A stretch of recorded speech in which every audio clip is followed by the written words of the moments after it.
14년 전 여름 태풍 무이파가 휩쓸고 간 신안군 가고도의 모습입니다. 최고 시속 151km의 바람과 거센 파도에 방파제 절반가량이 부서졌습니다. 방파제 보호를 위해 설치한 64톤짜리 콘크리트 구조물인 테트라포트가 200m나 밀릴 정도였습니다. 당시 정부는 다시는 태풍 피해를 입지 않도록 공법마저 바꾼 이른바 슈퍼 방파제 건설에 나섰는데요. 슈퍼 방파제 공사는 기간도 예산도 당초보다 2배가량 늘었고 준공이 끝난 지금까지도 보강 공사가 진행되고 있습니다.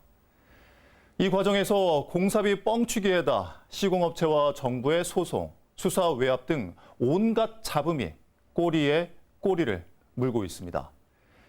목포 MBC는 오늘부터 가고도 슈퍼 방파제를 둘러싼 의혹을 집중 보도합니다. 오늘은 첫 번째로 박혜진 기자가 찜찜했던 설계 과정을 들여다보겠습니다. 서해를 따라 북상하는 태풍의 길목에 자리한 신안군 가고도. 지난 2011년 태풍 무이파에 방파제의 절반가량인 200여 미터가 부서졌습니다. 여객선 운항마저 중단되자 정부는 더 이상은 안 되겠다며 새로운 공법을 택했습니다. 사석 경사식 대신 K승 공법을 도입했습니다. 이처럼 가고도 방파제는 둑처럼 구조물을 쌓는 방식이 아닌 아파트와 같은 벽체를 세워 파도를 막아내는 방식입니다. K승의 무게는 한 개당 10,000톤. 내려앉을 가능성이 높은 대형 구조물인 만큼 지반 조사가 중요합니다. 설계업체가 정부에 제출한 676페이지 분량의 설계 용역 보고서입니다. 1981년도와 2002년 지반조사 자료만 기재돼 있습니다. 슈퍼 방파제가 이전보다 80m가 더 넓어졌는데도 과거 가고도 방파제 공사를 했던 업체의 조사 결과를 그대로 베껴 사용한 겁니다. 지반조사 기존에 했던 게 없는 게 아니고 많이 있었으니까 서동이나 기존 자료 활용하면 되는 거니까. 실제로 이 설계 결과를 받아들고 공사를 하려던 시공업체는 조사를 하다 깜짝 놀랐습니다. 설계에 빠진 연약 지반을 확인한 겁니다. 지금도 생각해봐도 연약층이 있었다라는 사실이 있을 것이라는 생각을 아무도 안 했어요, 사실은. 아무도. 왜냐, 설계 때 그런 것은 이미 확인을 하기 때문에. 잡음이 일자 해양수산부는 설계업체에 책임을 묻는 대신 뒤늦게 슬그머니 공사비를 늘렸습니다. 뿐만 아닙니다. 설계업체가 안전검증을 위해 한 대학에 맡겨 실시한 수리모형 실험 결과입니다. 구간별로 추가파까지 포함해 11에서 13.5m의 파고까지 실험했습니다.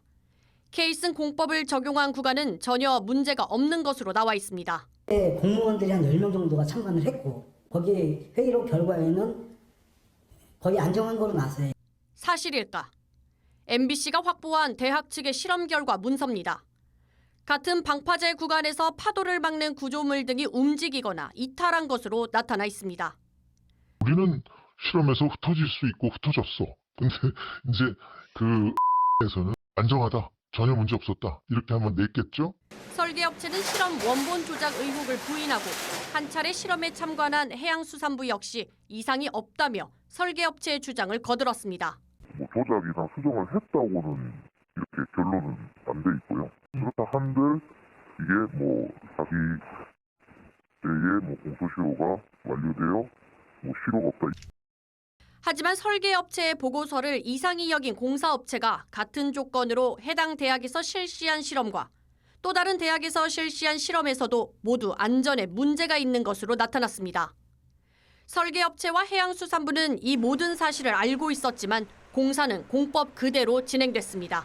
MBC 뉴스 박혜진입니다.